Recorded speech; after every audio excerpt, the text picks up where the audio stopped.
Filarmonía Somos Cultura presenta Meridiano, dedicado a la información y al comentario sobre el arte y la cultura del Perú y el mundo, con la producción y conducción realizada desde casa por Carlos Fernández Loaiza.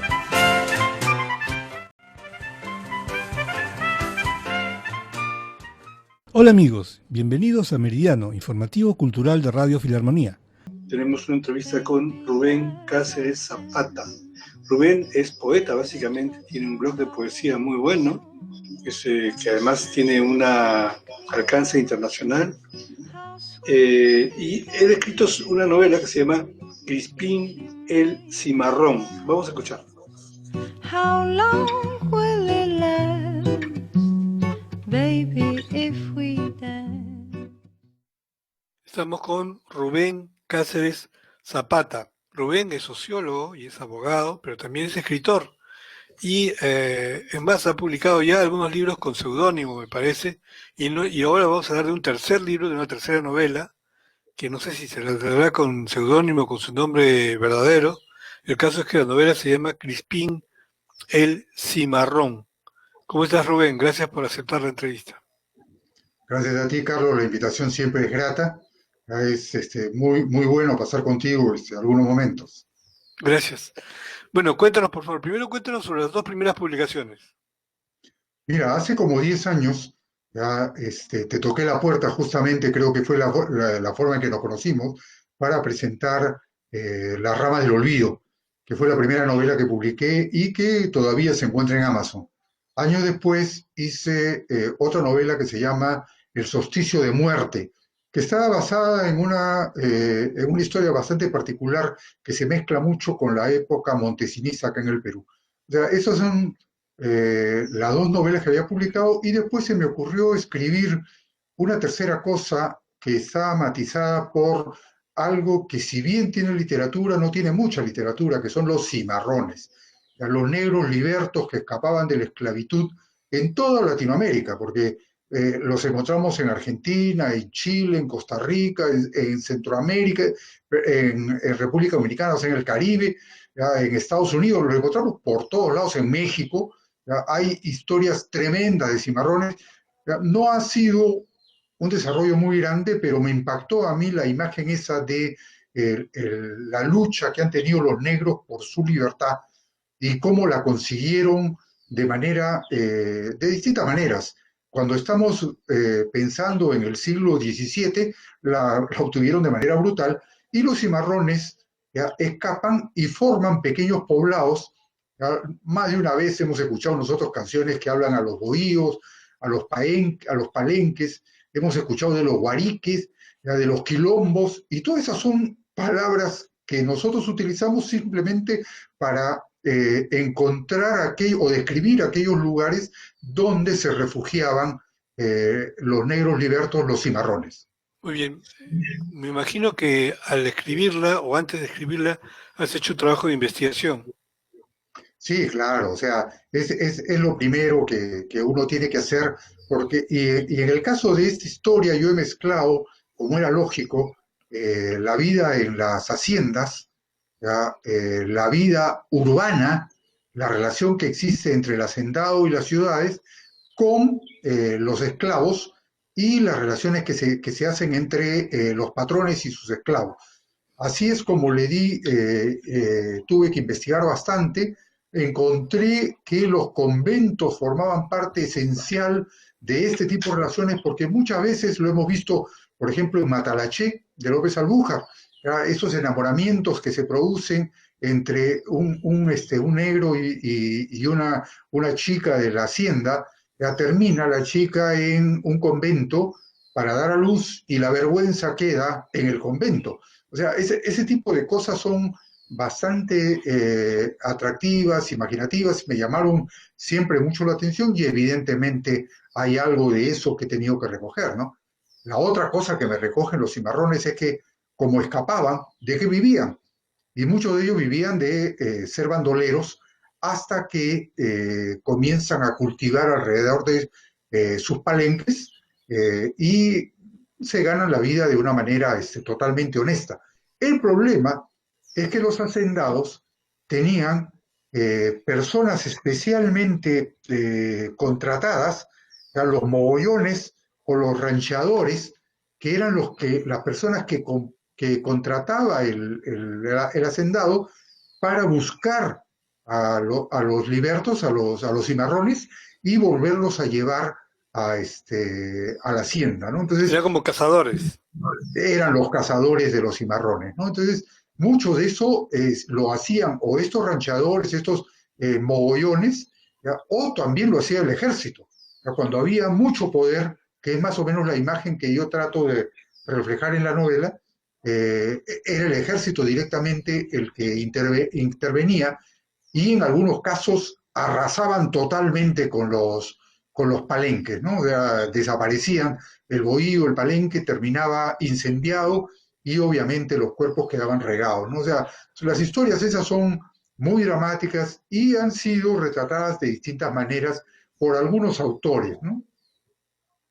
¿Y cuáles fueron las fuentes que que consultaste para esta investigación?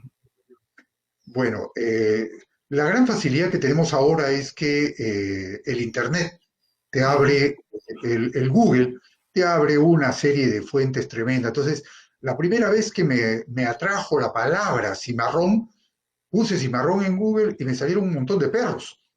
¿Ya? Unos perros dogo que le llaman cimarrones y que lo utilizan en pelea de perros. ¿Ya? Y entonces me llamó la atención, seguí buscando y ahí es donde comencé a encontrar este tipo de contactos con imágenes, fotografía. Es más, toda la relación que tengo respecto a la literatura del cimarrón la he conseguido justamente en el Google, en el Internet. ¿Ya? Biografía de un cimarrón de Barnett, ¿ya? Que es una historia real de Esteban Montejo, un cubano. ¿Ya? Uno puede encontrar completamente el libro y bajarlo en PDF, ¿no? Y eso es un antropólogo revelando justamente qué pasaba con este cimarrón, este ex cimarrón Montejo, ¿ya? Que la sorprendente imagen es que Barnett encuentra que una persona de más de 100 años era un contador de historia, que esa es una parte muy, muy bonita de los palenques en las noches, entre tragos contaban historias, que eran historias que iban de boca en boca y se iban transmitiendo, ¿no? Esta historia oral que es muy rica en los Andes y es muy rica también en la historia afroamericana. Entonces, este Barnett se entera de este ex cimarrón de 104 años, va, lo entrevista y hace la biografía de Montejo y sale la obra Biografía de un cimarrón, que realmente es una historia muy, muy, muy interesante porque nos relata, entre otras cosas, los reyes cimarrones. En los palenques, una vez que se organizaban, nombraban varios reyes cimarrones. Uno de ellos, el de Panamá, el rey Bayano, ¿ya? Se enfrenta, ¿ya?, al virrey de Cañete, ¿ya? Que estaba acá en el Perú, ¿ya? Se enfrenta y lo derrota, originalmente lo derrota, pero como era rey, después lo logran detener y curiosamente respetan su realengo y lo mandan a Madrid y le dan un título nobiliario aristocrático y se queda en Madrid hasta que muere. O sea, hay historias riquísimas que simplemente es cuestión de echarse a buscar y, y bueno, darle pues las imágenes que son necesarias y crear pues lo que es con fantasía una literatura, ¿no? Bueno, muy interesante. Efectivamente, los cimarrones tienen historias fantásticas y muy diversas, ¿no? Porque yo recuerdo haber leído que, por ejemplo, cuando don José de San Martín proclama la independencia en Lima, tiene que desalojar a los ambulantes que estaban en la Plaza de Armas, porque la Plaza de Armas estaba llena de ambulantes, que no eran del todo ambulantes porque vendían sus productos en unos cajones de madera, pero estos eran negros y marrones y que lo que dicen es que, bueno, hablando de la historia de la corrupción, ¿no? En esa época entre las muchas corrupciones que había, estaba la de estos negros que alguien los abastecía porque ellos no tenían plata para eso y ellos se ganaban la vida vendiendo los productos de algunos hacendados, algunos productores de manera informal vendían sus productos en este mercado que quedaba exactamente en la Plaza Mayor, ¿no? Y ellos no eran esclavos, eran negros libertos, ¿no? Entonces hay una muy grande variedad de actividades que ellos hacían. Mira, Malambo, en el Rímac, ¿ya? Era la zona donde los propietarios de esclavos habían ubicado justamente a aquellos esclavos que traían a Lima para diversos servicios y los habían puesto pues al otro lado del río, en lo que era Malambo. Y hay una novela que se llama exactamente Malambo, de Lucía Charín Illescas, que relata una historia justamente del siglo XVII. Y ahí el personaje principal es Tomazón Bayumbroso, y Bayumbroso es un apellido muy ligado a Chincha y a la música negra peruana, etcétera, etcétera, ¿no? Entonces, me gustó mucho encontrar esa historia, como te digo, en el internet la encontré, ¿ya? De esta novela Malambo, que no había escuchado hablar de ella, si no me lo hubiese comido antes de escribir el libro, pero ya la encontré ahora y le voy a echar una buena mirada, ¿no? Bueno, hasta ahí hemos hablado de los cimarrones, pero hablemos ahora de Crispín. ¿Crispín está inspirado en algún personaje que realmente existió?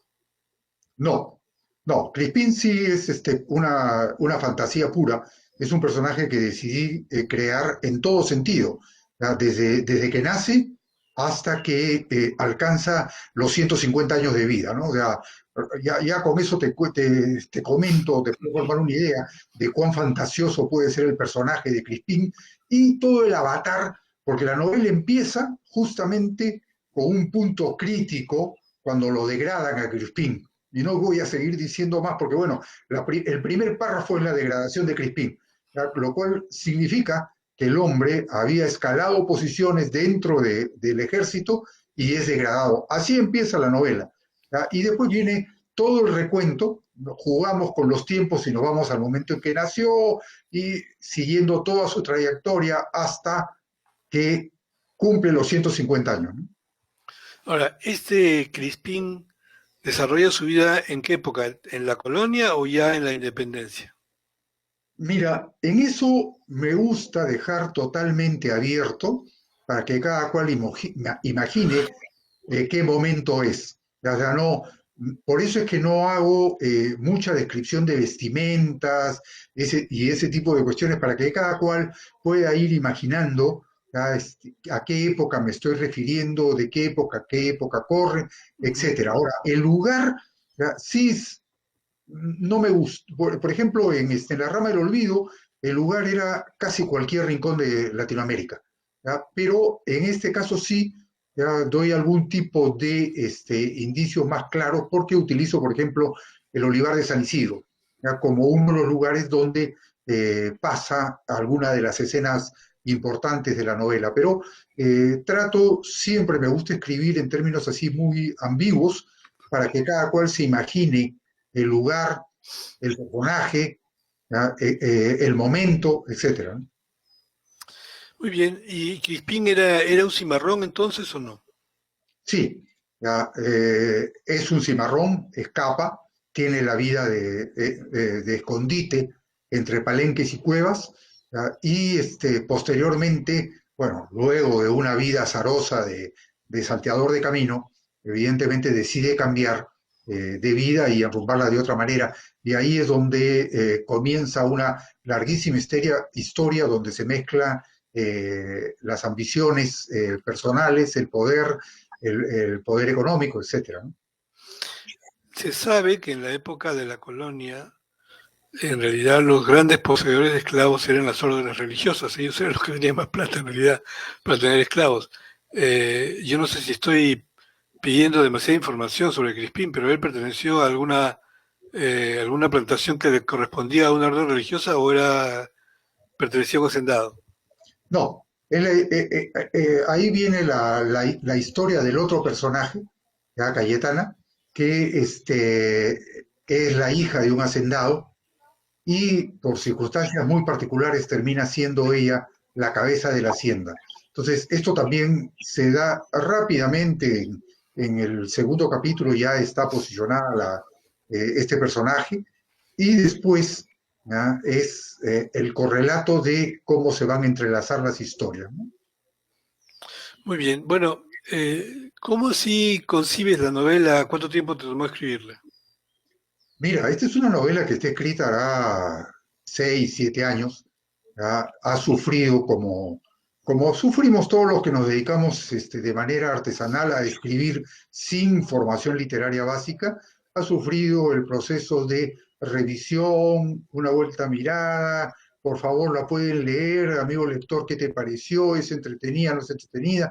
O sea, la verdad es que es una novela para lectores, no es una novela para críticos.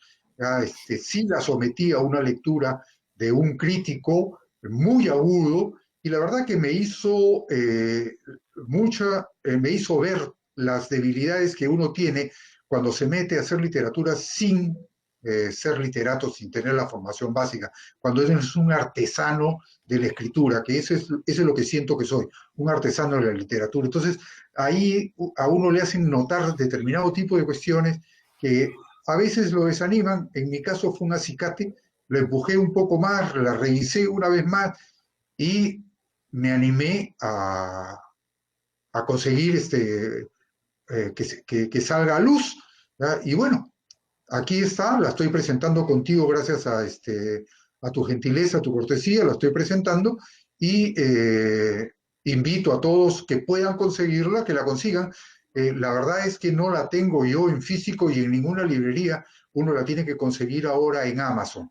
Tiene que entrar como Crispín el Cimarrón, porque esa es otra de las sorpresas que me di cuando entré a Amazon a buscar la novela. Puse Crispín y me encontré que habían como 16, 18, 20 tipo Crispín, ¿ya? De distintas cosas, pero entonces hay que poner Crispín el Cimarrón o Rubén Cáceres. Esta es otra curiosidad, permíteme que me agarre un poquito de tiempo para contarte. La novela ha salido, por razones de que el editor es europeo, sale, me pregunta quién, me pone todos mis datos, pongo Rubén Cáceres Zapata, pero la novela yo la había escrito como Ernesto Lobo. Claro, ¿Ya? tu Y seudónimo. lo que han hecho es poner en la carátula Rubén Cáceres Zapata y Ernesto Lobo. Es como si fuera escrito así es. Pero bueno, son anécdotas que al final y al cabo ahí quedan, ¿no? Tú y tu alter ego han escrito el libro, entonces. Ah, exactamente. Él me sopló.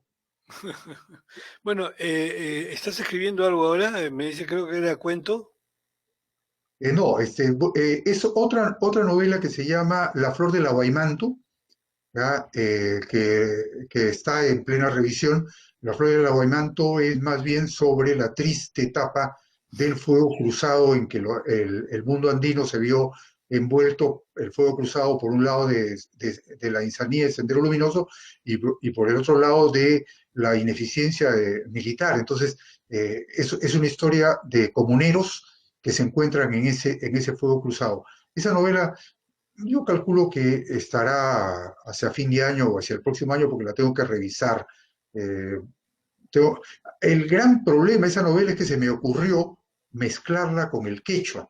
Y entonces mi investigación ahí, ya porque lo otro, lo del fuego cruzado lo hemos vivido y entonces tenía cosas muy frescas. Pero lo del quechua sí me tomó mucho tiempo estudiar algo de quechua para poder expresar algunas cosas que eran necesarias decirlas en quechua, ¿no? Bueno, quiero volver con Crispín y quiero pedirte disculpas anticipadamente si con las preguntas te estoy obligando a soltar spoilers. Pero, por ejemplo, Crispín era un descendiente de un negro esclavo o él llegó directamente del África. ¿Eso se puede decir? Eso sí no te lo voy a decir, Ok, porque ok, ahí sí se pierde un dato que es bastante particular de la novela. ok, ya entendí, no hay problema. Bueno, entonces, el libro ha salido con qué sello editorial. La editorial del libro se llama Just Fiction Edition. Es una editora europea, bueno, ya no es europea, ahora es británica. Antes Claro. era europea, pero ahora es británica, Just Fiction Edition, y ellos son los que se han encargado de poner Crispin, sacarlo a la luz, ¿ya? Y ahí espero que puedan estar viendo la carátula y la contracarátula. Además me gustó bastante cómo me consiguieron ese puño con cadenas, ¿ya? Que refleja o da la impresión mucho de lo que viene adentro, ¿no? ¿Hay una edición en inglés entonces? No. Por el momento no, entonces. Yo escribo en castellano y bueno, para que llegue a una edición inglesa tendría que tener demasiado éxito la novela, pero bueno, el éxito va a estar garantizado cuando dé esa luz esta entrevista. Muy bien. El libro, la novela se llama Crispín el Cimarrón y así se puede comprar en Amazon, en Amazon, ¿no? Sí, en Amazon. O sea, no está a la venta en librerías. No está en librerías. O sea, uno entra a Amazon, hace el pago por cualquiera de las modalidades que tiene y el libro lo recibe en su casa, como lo he recibido, curiosamente, aunque te parezca mentira, el libro lo he recibido hoy. Yo estaba nerviosísimo porque dije, voy a presentar algo que ni siquiera lo puedo mostrar. Nadie va a saber si existe o no existe. Y menos mal me llegó ahora como a las 2:30, 3 de la tarde, me llegó el libro. Ahora, ¿hay una edición electrónica del libro también o solamente en físico?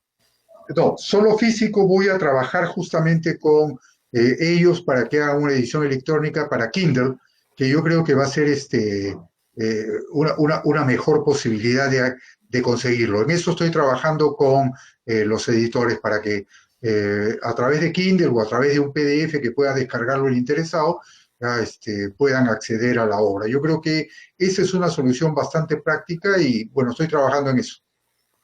Muy bien, Rubén, como siempre un gusto conversar contigo. Gracias a ti, Carlos, por la invitación. Un abrazo.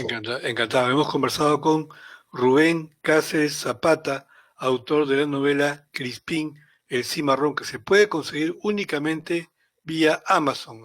Ahí es como se consigue, y se consigue en edición, en físico, digamos, el libro. Muchas gracias nuevamente, Rubén. Un abrazo. Un abrazo, nos vemos. Gracias. Filarmonía Somos Cultura presentó Meridiano, dedicado a la información y al comentario sobre el arte y la cultura del Perú y el mundo, con la producción y conducción realizada desde casa por Carlos Fernández Loaiza. Nos despedimos hasta mañana al mediodía.